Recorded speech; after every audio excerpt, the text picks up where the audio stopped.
final panelist, Kathy Bero, does not like to be called a cancer survivor, but she has overcome the odds and has a powerful story, and it's so generous of her to share that with us today.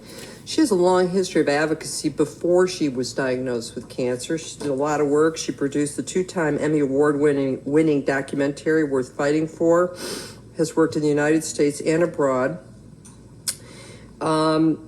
And, after being diagnosed with 2 rare and aggressive forms of cancer, she really embraced both conventional and unconventional therapy. And I really am so pleased to introduce Kathy. Thank you for being here.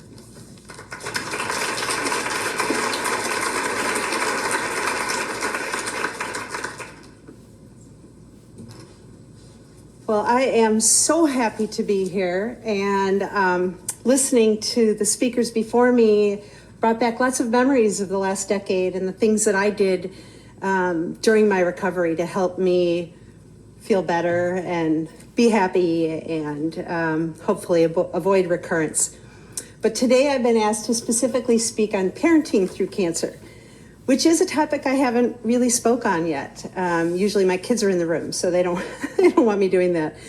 But parenting through the course of a normal life, whatever that is challenging enough. But parenting through cancer treatment brings challenges that really seemed almost unknown 10 years ago when I was diagnosed. In 2005, at the age of 41, my kids were age 2 and 7. I was an older mom, and I was struggling to keep up with all the younger moms. Then I was diagnosed with inflammatory breast cancer.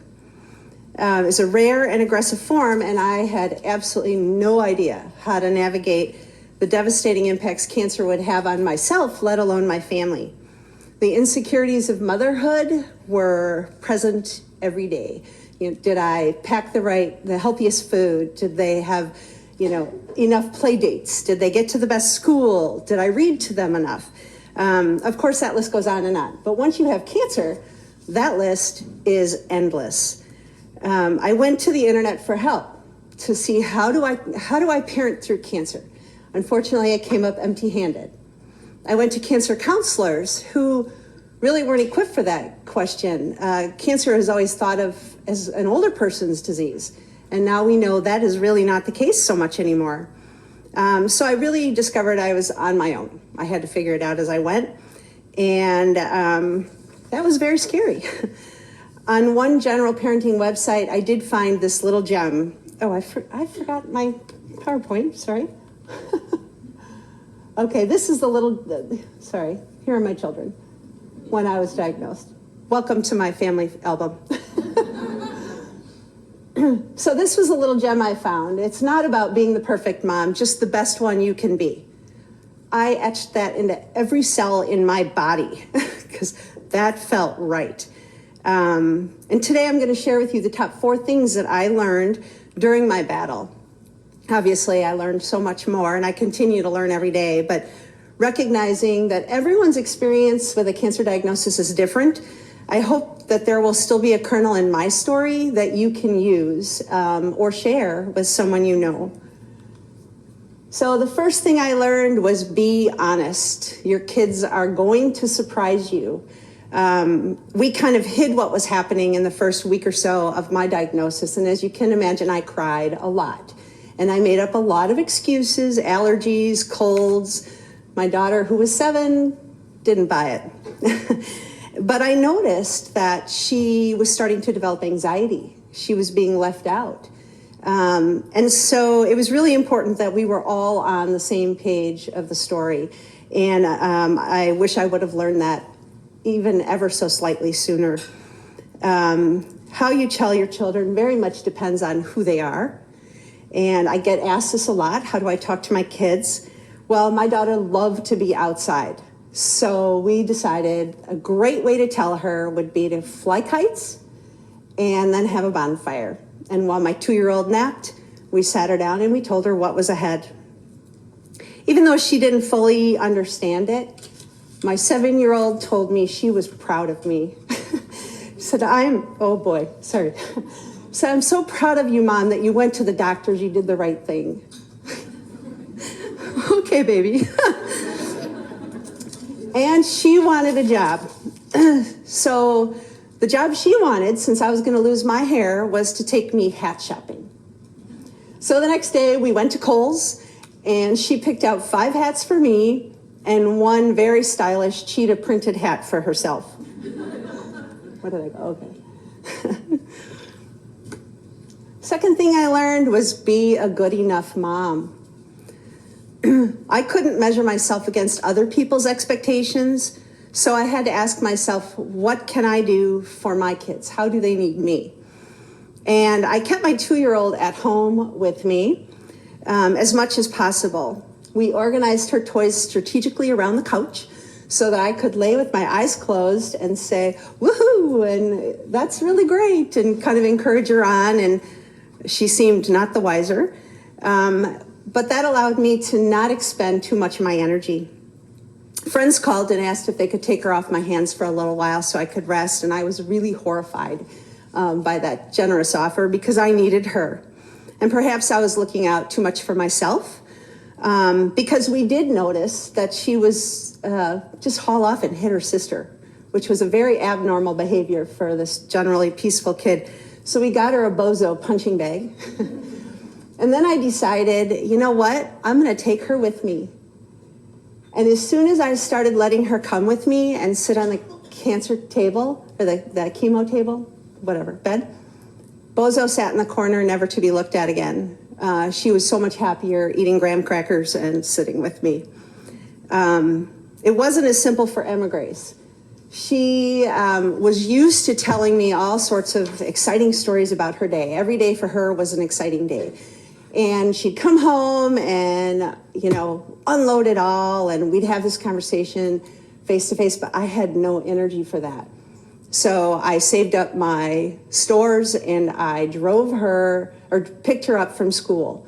That way she was behind me and she could tell all her stories in the car. And then I would say, wow, or really? And that was kind of all I had to do. She got all her stories out and came home and helped me with Hannah. And then I was able to rest before dinner. Showing up where I could was really important. And my family rally was dinner. I rested as much as I could during the day so that I could actually sit upright at dinner. It seemed to make a difference for my 2-year-old. I also showed up understanding that it's all relative. It was a phrase that I used when comparing myself to others. And, a lot of times people will say to you, I don't want to tell you my troubles because cancer is so much worse. It actually is great to have somebody tell you their troubles so that it kind of takes your mind off what you're up against. But being relative also relates to my daughters, my kids. And one night, I thought Emma Grace was doing great, she broke down. She cried uncontrollably, and I had just had mastectomy surgery, so I was in so much pain and wasn't able to hug her. But I did anyway, and she was, kind of repelled me and sobbing. And I realized that showing up for her meant leaving. And I called in my husband, and as I left the room, I looked back and she was already relaxing. I knew she needed me, and no matter how it made me feel, I had to let her tell me, even without words, what she needed. And that night, it wasn't me. I couldn't protect my girls from the horrible impacts of cancer, so I just did my best to show up and hope that the layers of healing would come. 1 year after my diagnosis, I was diagnosed, I get going on my story. I was diagnosed with a second high-grade tumor in my head and neck. And the medications I was on had become a mini pharmacy at my bed. One drug was designed to take care of the side effects of another drug, designed to take care of the side effects of another drug, and it just kept going. I was given the good news with the bad news. I was in remission, and the bad news was my organs were falling apart. My heart was failing, my lungs, my kidneys, my liver, my thyroid went, my eyesight, and my intestines stopped working. My sister-in-law made an offhand comment to me about how if the cancer didn't get me, the drug surely would, and she was right. So I continued to manage my body with medications until the one drug that I had to stay on to keep in remission and hopefully cure my cancer caused what they called mood swings, which in my case were excessive bouts of anger. And I would have these out of bodies watching myself yelling at my children for no reason. And it was at that point I decided to jump the protocol ship. I told my oncologist, I'm done. If I live, I want my kids to love me. If I die, I want the same. So it was time for me to embrace change and the rest of my family. I had been studying about food that stopped the growth of blood vessels to cancer cells, much like one of the chemos that I had been given. And I had decided that the science was mounting and it was time for me to change. It turned into a great way for my family to change our lifestyle. Together, we planted our own food as medicine garden. We raised chickens and cows and learned all about how everything we put in our mouth can support our body. For me, prevent recurrence. For them, prevent diagnosis. I'm done. In conclusion, I just want to say that test after test, clearly I have recovered. Most of my organs are back. 10 years was October 27th. So,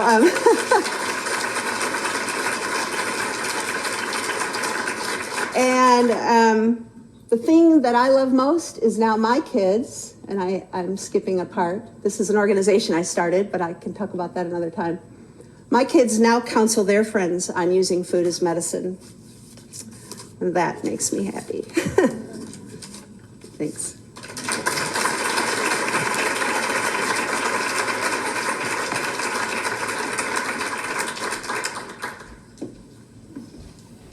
Thank you for sharing that with us. That was so powerful. And I really want to applaud you for taking the reins.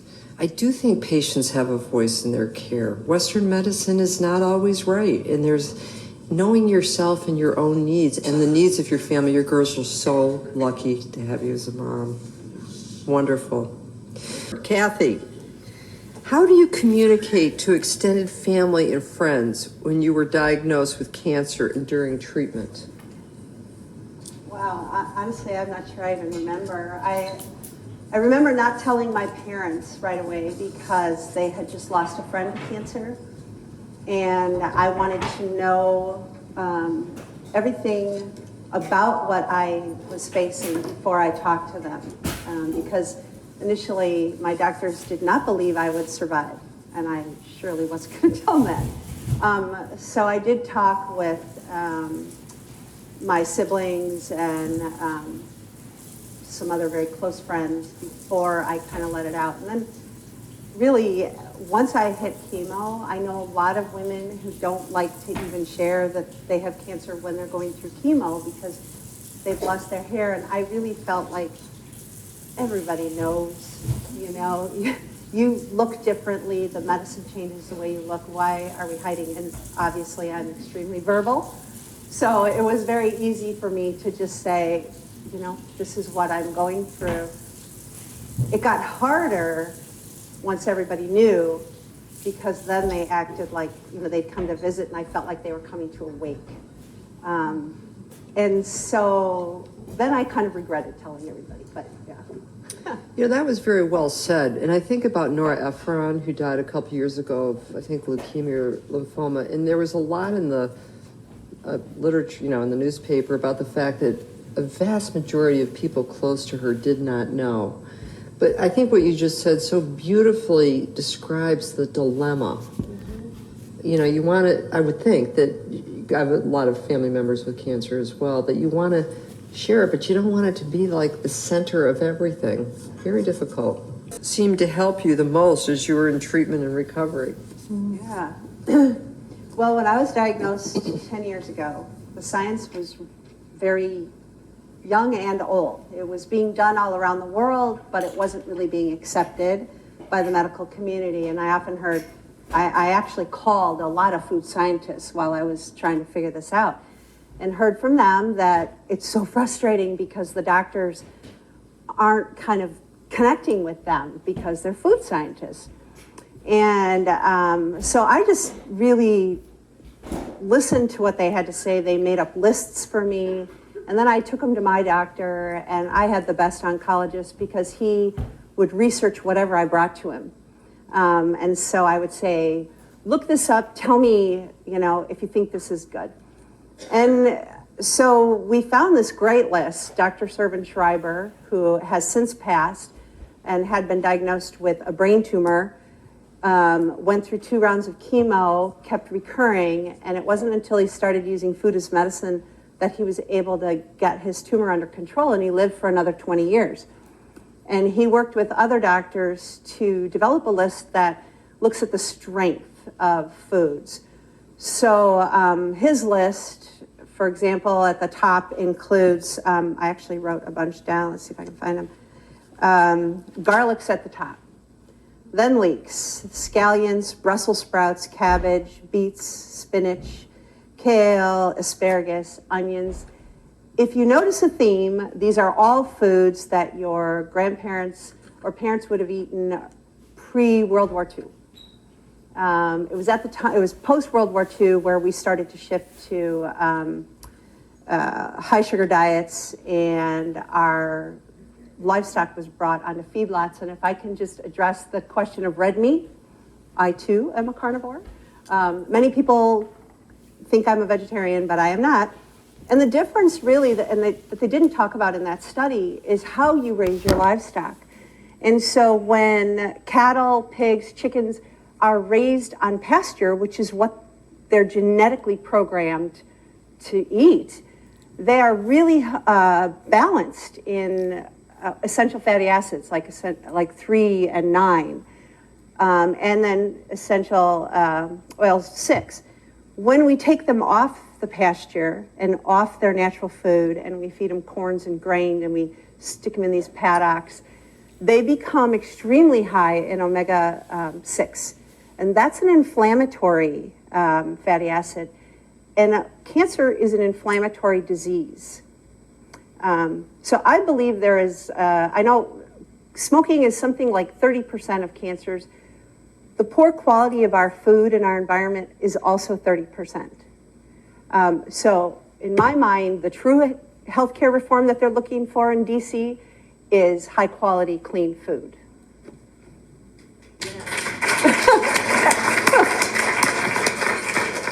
Ron, did you want to add something? No, I think it's really well said. There's nothing better than eating right, and I think the point is how much bad habits can lead to our health outcomes. Yeah.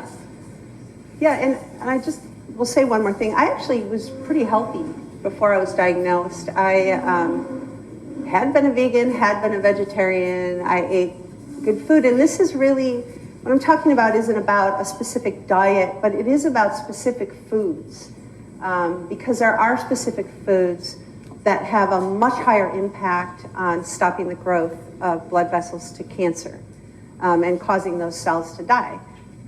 And so for me, once I went off all the drugs except for what I had to stay on with my thyroid, and that was all I ate were foods off this list. That's it. For almost 4 years. Now I'm lazier and I do better. I'm healthy. But I always maintain a certain number every day. Great.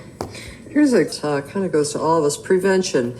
Beyond quitting smoking and knowing your family history, what can we do to reduce cancer risk? And we've just heard a nice discussion of that by Kathy.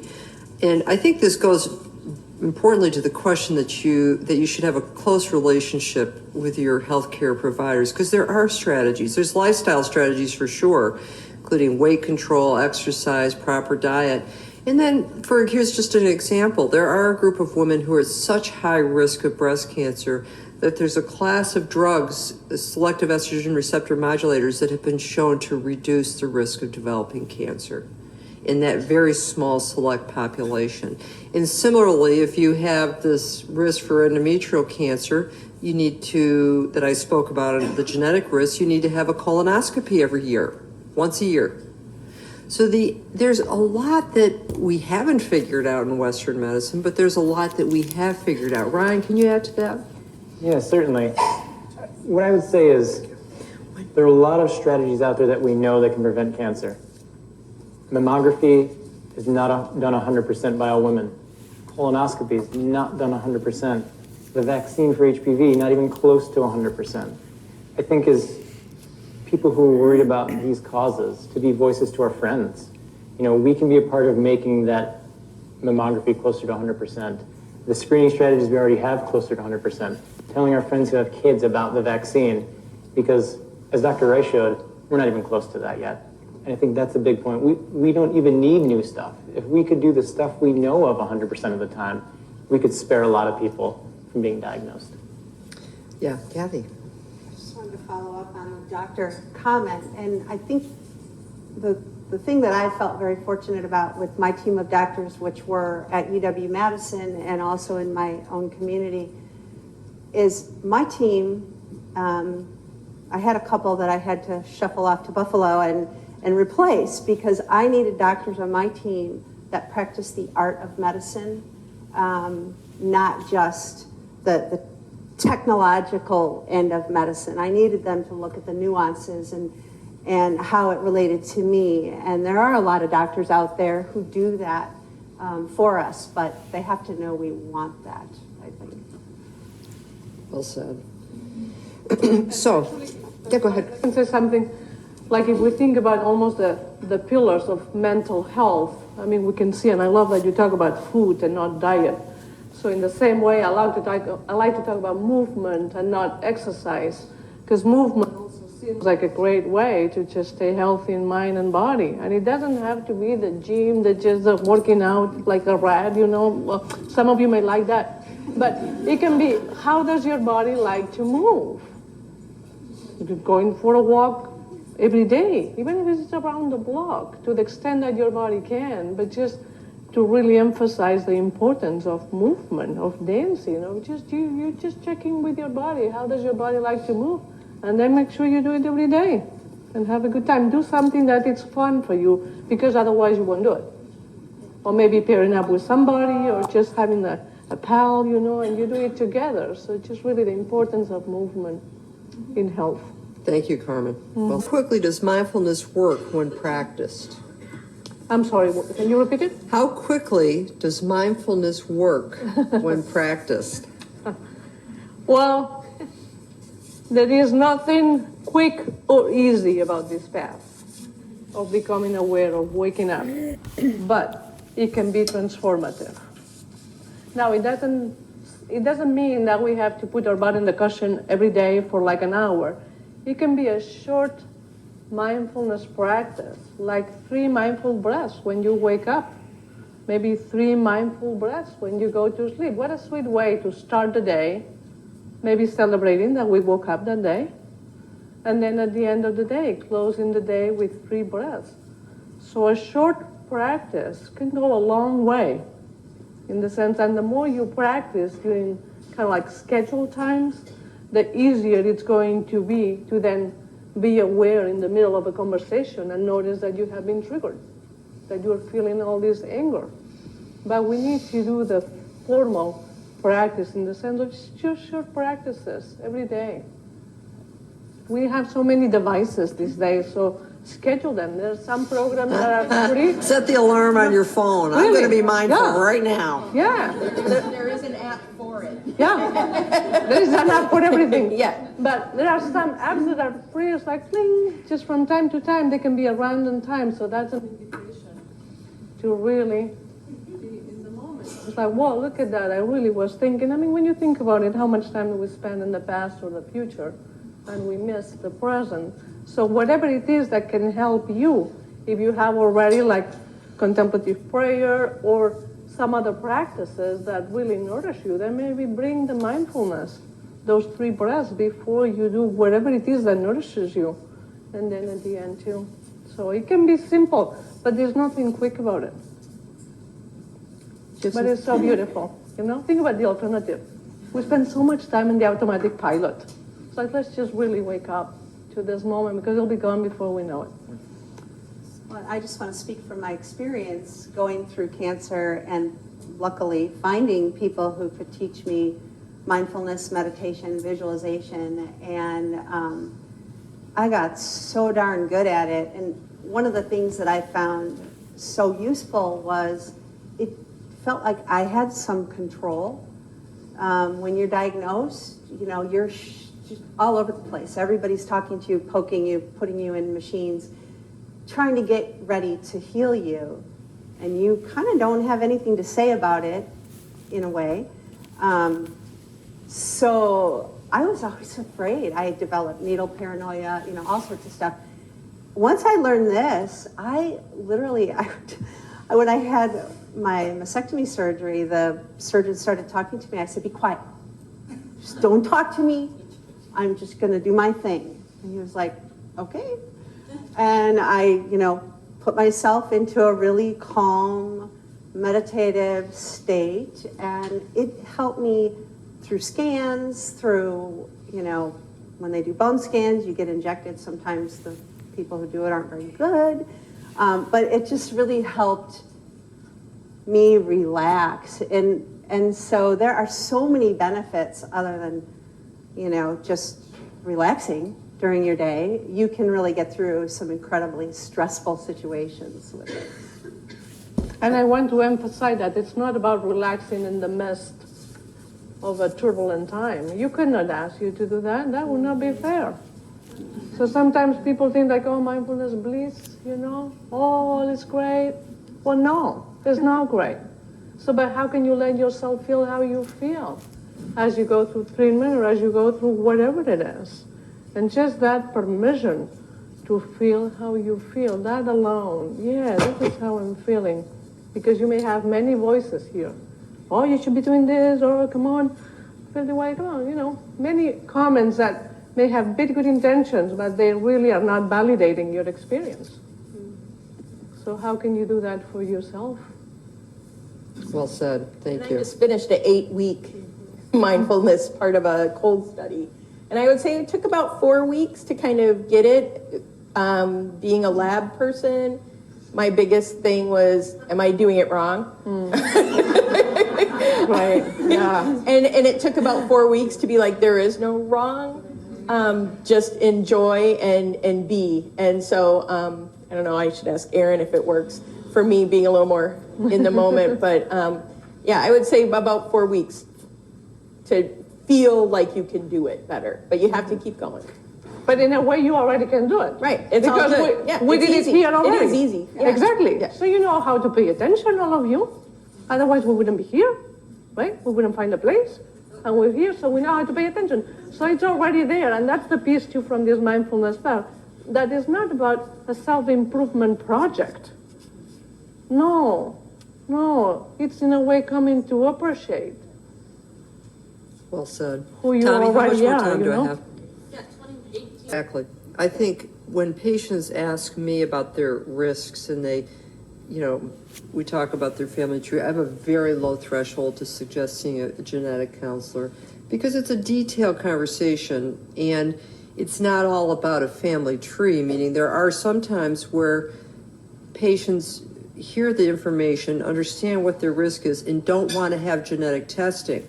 That's why our genetic counseling unit has a psychologist as well as a genetic counselor.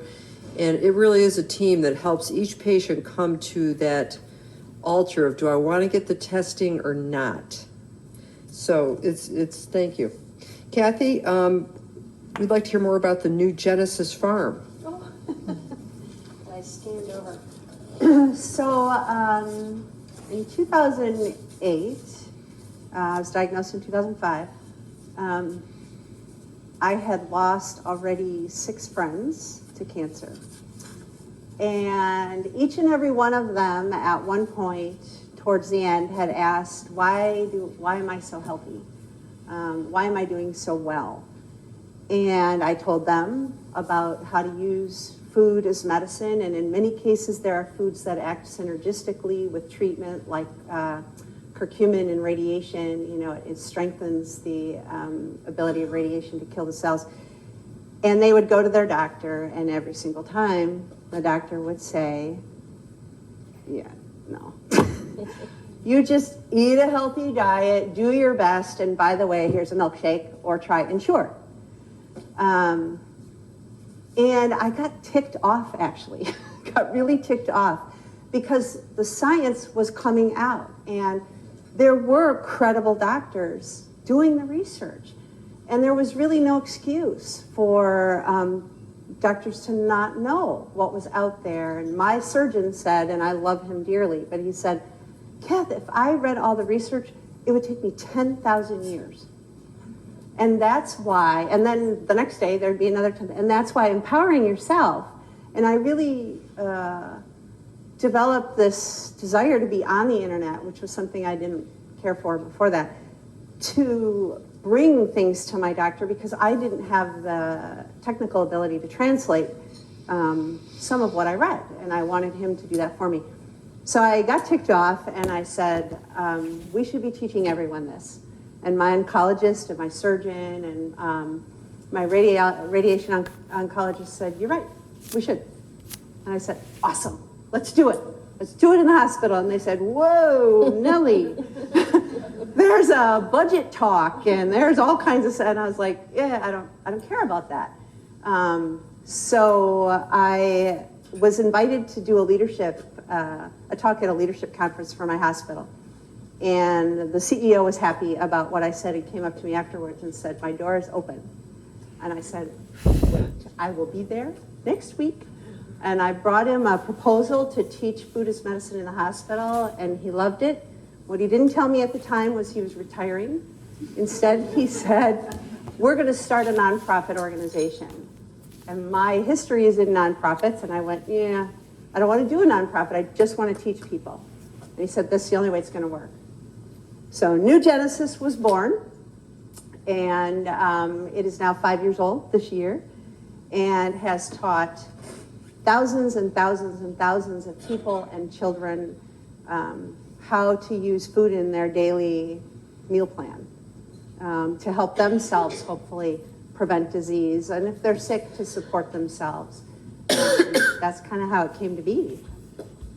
That is a great story, Ryan. Oh, really? Yes, there is. Yeah, it's www.newgenesis, NU as in nutrition, Genesis as the beginning of nutrition, nugenesisfarm.org. If I could speak to that just from the other side of things, and someone asked earlier about how to pick the right physician. I would love to be both a physician and superhuman, but I only get to be one of those. Right. And it's true, when I go home at night, I have a wife and two lovely girls who I spend time with. I would love to read everything out there. What I do is when someone brings something to me, I say, I'm not afraid to say, I don't know everything about that. I'll spend some time. Yeah, that's Right. the best doctor. And that's what you need to find, right? You can't know everything. That is an impossibility. Right. Right. But to have someone who's willing to learn more in specific cases is probably one of the most important things you can look for. Yes, I 100% agree.